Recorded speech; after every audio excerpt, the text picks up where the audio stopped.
السلام علیکم ناظرین، مدر آواز BNTN نیوز چینل میں آپ سبھی کا استقبال ہے۔ ڈالتے ہیں نظر خصوصی خبر کی جانب۔ جلسہ خراج عقیدت ضیاء المشائخ الحاج سید شاہ قبول پاشا شتاری رحمۃ اللہ علیہ۔ ڈاکٹر حافظ رضوان پاشا قادری کا خصوصی بیان۔ بروز ہفتہ 6 مئی 2023 کو صوفی منزل مصری گنج حیدرآباد میں جلسہ خراج عقیدت پیش کی گئی۔ حضرت ضیاء المشائخ رحمۃ اللہ علیہ کے بارے میں ترجمان قادریہ شہزادہ حضور غوث اعظم حضرت ڈاکٹر حافظ سید رضوان پاشا قادری لبالی صاحب کا خصوصی خطاب۔ اسی سلسلے میں سنیے، ویڈیو کو پورا دیکھیں اور زیادہ سے زیادہ شیئر کریں۔ اسی طرح کی اہم معلومات کے لیے چینل کو لائک، شیئر اور سبسکرائب کریں۔ بندہ نوازی BNTN نیوز۔ جزاک اللہ۔ جھوٹی تعریف کرنا نہیں چاہتا۔ عزیزان گرامی قدر، میرا مشرب قادری، میں سما میں بیٹھتا نہیں، میں سما سنتا نہیں۔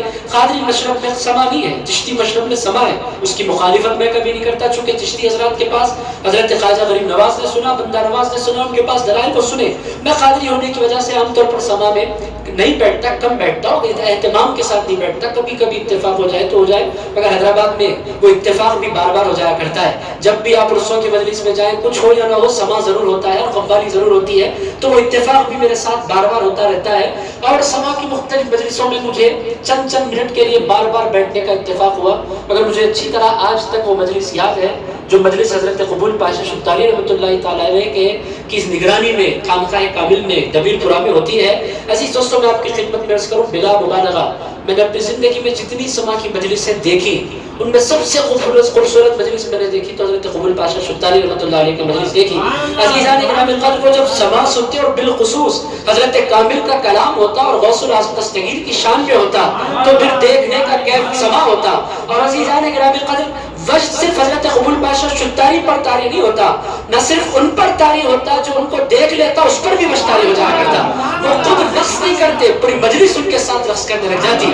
عزیزان گرامی قدر، آپ روک نہیں پائے، میں نے اپنے آپ کو روکا کہ کیسے وجد سے انسان اپنے آپ کو روکے۔ وہ ان پر ایک وجدانی کیفیت طاری ہوتی اور وہ چیختے جاتے اور وہ وجد کرتے جاتے اور وہ جھومتے جاتے، اور پھر وہ صرف لفظ ہی نہیں ہوتی، وہ صرف ان کے ہاتھ آواز نہیں نکال رہے ہوتے، عزیزان گرامی قدر ان کی آنکھیں بھی بھیگی ہوئی ہوتی۔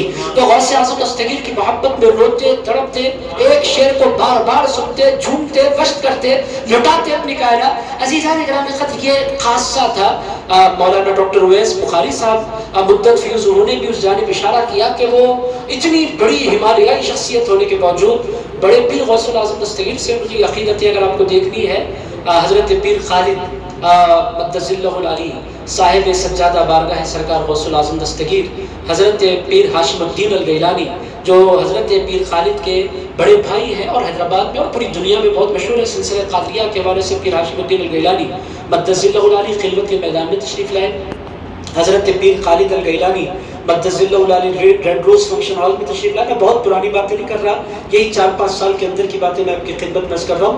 ان کو بڑی کرسی پر بٹھایا اور خود سامنے کی کرسی پر بیٹھ گئے، اور جب غوث اعظم دستگیر کی شان میں کلام شروع ہوا، اپنی پوزیشن اتنی بڑی ہونے کے باوجود غوث پاک کا جب نام آتا تو وہ اپنی پوزیشن کو اٹھا کر بازو رکھ دیتے اور غوث اعظم دستگیر پر قربان ہو جایا کرتے تھے۔ عزیزان گرامی قدر، وہ دیوانگی اب اس زمانے میں امامہ کہاں ہے؟ آج بھی میں آ گیا، آتے آتے میں نے سوچا اس جلسے میں تو مجھے امامہ باندھ کر آنا چاہیے تھا۔ میں نے کہا حضرت میں نے امامہ نہیں باندھا۔ ارشاد فرمایا مشائخین کو اپنے حلیے میں ہونا چاہیے اور ان کو حضور کی سنت کو فالو کرتے ہوئے رکھ رکھاؤ اپنے اندر پیدا کرنا چاہیے۔ حضرت کا خاصہ یہ تھا کہ وہ ہمیشہ ان کا شایہ بھی ہوتا اور پھر ان کا امامہ بھی ہوتا، ان کا پھر وہ رومال بھی ہوتا۔ وہ ایک خاص انداز کے ساتھ مجلس میں تشریف لاتے، اور جب وہ مجلس میں تشریف لاتے تو پھر مجلس میں پھر وہ مرکز نظر بھی بن جاتے اور لوگ محبتوں کے ساتھ ان کو دیکھتے بھی، اور پھر دل خود بخود بچھے جاتے اور لوگ ان کی طرف دوڑ دوڑ کر جاتے۔ ایک مرتبہ میں نے ایسا نہیں دیکھا، جتنی مجلسوں میں میں نے حضرت کو دیکھا اسی رکھ رکھاؤ میں دیکھا، اسی خاص انداز میں دیکھا، اور وہ جب تشریف لاتے تو عزیزان گرامی قدر، پہلی چیز میں نے آپ کی خدمت میں عرض کی کہ ایک تو شفقت ان کی طبیعت میں تھی، دوسرا ان کی طبیعت میں رکھ رکھاؤ تھا، معیار ہونا چاہیے انسان کا، وہ اس کے لباس کے ذریعے سے بھی ظاہر ہوتا ہے۔ حضرت قبول پاشا شتاری رحمۃ اللہ علیہ میں حد درجہ کم تھا۔ عزیزان گرامی قدر، تیسری چیز اپنے ساتھ جو لوگ ہوتے ہیں، معاصرین کے ساتھ جو کنیکشن ہوتا ہے، ان کی لڑائی کسی سے نہیں تھی۔ وہ اپنے سارے برادران سے، سارے مشائخ سے، سارے علماء سے اتنی محبت کا سلوک کرتے تھے کہ ان کی مخالفت میں کھڑا ہونے والا آپ کو پورے مشائخ میں کوئی نظر نہیں آئے گا، ورنہ ہوتا یہ ہے کہ کوئی نہ کوئی بندہ کچھ نہ کچھ معاملات میں، تو کبھی انسان کی زبان بڑی ہوتی ہے، وہ کسی کا دل توڑ دیتا ہے، اس طرح کے معاملات ہر انسان کے ساتھ ہو جاتے ہیں کہ کچھ نہ کچھ لوگ اس کے چاہنے والے ہوتے ہیں، تو بہت سے لوگ اس کو نہیں پسند کرنے والے بھی ہوتے ہیں۔ مگر حضرت قبول پاشا شفتاری رحمۃ اللہ تعالیٰ علیہ کا خاصہ یہ تھا کہ وہ مشائخ میں تو مقبول تھے ہی، علماء کے پاس بھی وہ بڑے احترام کی نگاہ سے دیکھے جاتے تھے۔ عزیزان گرامی قدر، جامعہ نظامیہ کے جتنے علماء ہیں، جتنے شیوخ ہیں، بڑے اکرام کے ساتھ ان کو دیکھتے ہیں۔ حضرت قاری شریف صاحب شیخ الحدیث رحمۃ اللہ تعالیٰ علیہ کو میں نے دیکھا کہ وہ کس قدر محبت کرتے، وہ کس قدر اکرام کرتے۔ حضرت شیخ الجامعہ مفتی خلیل احمد صاحب قبلہ مدد ذلہ العالی کو میں نے دیکھا کہ وہ کس قدر اکرام کرتے حضرت قبول پاشا شفتاری رحمۃ اللہ تعالیٰ علیہ کا۔ عزیزان گرامی قدر، یہ دو ہستیوں کے میں نے نام لیے، آج اگر آپ دیکھیں پورے حیدرآباد کا جائزہ لیں، جتنے مشائخ کو آپ دیکھیں گے وہ قبول پاشا شفتاری رحمۃ اللہ تعالیٰ علیہ کا احترام کرتے ہوئے نظر آئیں گے۔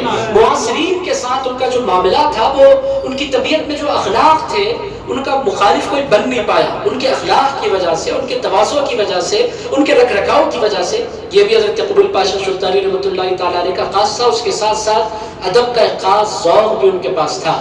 وہ عربی زبان کا ذوق رکھتے تھے، وہ فارسی زبان کا ذوق رکھتے تھے، وہ اردو زبان کا ذوق رکھتے تھے۔ میں مبالغہ کبھی نہیں کرتا، میں جھوٹی تعریف کرنا نہیں چاہتا۔ عزیزان گرامی قدر، میرا مشرب قادری، میں سما میں بیٹھتا نہیں، میں سما سنتا نہیں۔ قادری مشرب میں سما نہیں ہے، چشتی مشرب میں سما ہے، اس کی مخالفت میں کبھی نہیں کرتا، چونکہ چشتی حضرات کے پاس حضرت قبول پاشا شفتاری رحمۃ اللہ تعالیٰ علیہ نہ صرف اٹھ جاتے اپنی کرسی سے، بلکہ اپنے جیب سے پیسے نکال کر ان پر سے وارنے لگ جاتے۔ یہ منظر ہم نے بارہا دیکھا۔ وہ حضرت پیر ہاشم آئے تو بھی اسی طرح ہوتا، حضرت پیر خالد آئے تو بھی اسی طرح ہوتا۔ یعنی وہ عمر نہیں دیکھا کرتے تھے، وہ غوث الاعظم دستگیر کی نسبت دیکھا کرتے تھے۔ عزیزان گرامی قدر، یہ اس زمانے میں ہو کیا گیا ہے، نسبتیں کم دیکھی جا رہی ہیں، عمر زیادہ دیکھی جا رہی ہے، تقویٰ زیادہ دیکھا جا رہا ہے، صلاحیت زیادہ دیکھی جا رہی ہے۔ ادب کرنے سے پہلے 100 مرتبہ انسان کو جانچا جا رہا ہے کہ اس کا پاسٹ کیسا ہے، اس کا حال کیسا ہے، اس کا علم کیسا ہے، اس کا تقویٰ کیسا ہے، اس کا زہد کیسا ہے، اس کا ورع کیسا ہے۔ حضرت قبول پاشا شفتاری فرمایا کرتے تھے، یہ سب چیزیں میں نہیں دیکھا کرتا، میں تو غوث پاک کی جانشین میں اس کی نسبت دیکھا کرتا ہوں، اور میں نسبت پر قربان ہو جانے والوں میں سے ہوں۔ عزیزان گرامی قدر، قربان ہو جاتے ہیں۔ یہ خاصہ ہے حضرت قبول پاشا شفتاری رحمۃ اللہ تعالیٰ علیہ کا، جو اس زمانے میں ختم ہوتا جا رہا ہے۔ عزیزان گرامی قدر، انسان بنتا نہیں ہے عزیز دوستو، انسان ترقی نہیں کرتا، خاص طور پر روحانیت کی جو دنیا ہے اور یہ جو صوف تصوف کی جو دنیا ہے، اس میں انسان ترقی پلاننگ سے نہیں کرتا۔ عزیزان گرامی قدر، اس میں جو انسان ترقی کرتا ہے کرم سے کرتا ہے، اور کرم کب ہوتا ہے؟ کرم جس کا بھی ہوتا ہے وہ لوگ ہوتے ہیں جو انسان کی پلاننگ کو نہیں دیکھا کرتے، انسان کے دل میں پائی جانے والی محبتوں کو دیکھا کرتے ہیں۔ غوث الاعظم بھی محبت دیکھتے ہیں، غریب نواز بھی محبت دیکھتے ہیں، بندہ نواز بھی محبت دیکھتے ہیں۔ یہ اولیاء اللہ کو دھوکہ نہیں دیا جا سکتا، اچھے امامے سے، اچھے شاعر سے، اچھے جبے سے دنیا کو تو متاثر کیا جا سکتا ہے، اولیاء اللہ کو متاثر نہیں کیا جا سکتا۔ اولیاء اللہ کی نظر تو انسان کے قلب پر ہوا کرتی ہے، اور عزیزان گرامی قدر، وہ قلب دیکھنے کے بعد پھر بندے پر نوازش فرمایا کرتے ہیں۔ حضرت قبول پاشا شفتاری رحمۃ اللہ تعالیٰ علیہ چاہتے تھے غوث پاک کو، اور بہت چاہتے تھے، اور میرے دوستوں وہ محبتیں ناپید ہوتی جا رہی ہیں، وہ محبتیں کم ہوتی جا رہی ہیں، اور وہ روحانیت کا نام ہی یہ ہے کہ بندہ اپنے پیر پر قربان ہو جائے اور نثار ہو جائے اپنے پیر پر، اسی کو روحانیت کہتے ہیں۔ عزیزان گرامی قدر، یہ روحانیتیں اب جدا ہو رہی ہیں، محبتوں کے دور ختم ہونے کو ہیں۔ عزیزان گرامی قدر، وہ محبتوں کی ایک آخری علامتوں میں سے بہت بڑی علامت ہے۔ عزیزان گرامی قدر، وہ قصے میں آپ کی خدمت میں عرض کروں، وہ محبتیں، وہ تڑپنا، وہ سوز، وہ رونا، وہ مچلنا، وہ آہیں بھرنا، وہ آنسو، وہ آنکھیں، وہ سب کچھ ختم ہو کر رہ گیا۔ بہرحال عزیزان گرامی قدر، یہ حضرت قبول پاشا شفتاری رحمۃ اللہ تعالیٰ علیہ غوث پاک سے ان کی عقیدتوں کا عالم کیا۔ لاسٹ یہ 2 سال پہلے انتہائی طبیعت خراب ہو گئی، ایک جگہ سے دوسری جگہ جانا دشوار نظر آ رہا تھا۔ اس دوران حضرت قبول پاشا شفتاری رحمۃ اللہ تعالیٰ علیہ 11ویں کا موسم آیا، حیدرآباد سے اٹھ کر بغداد شریف پہنچ گئے۔ عزیز دوستو، جب میں نے وہ فون کے ذریعے دیکھا کہ حضرت قبول پاشا شفتاری رحمۃ اللہ تعالیٰ علیہ غوث پاک کے دربار میں بیٹھے، میں تو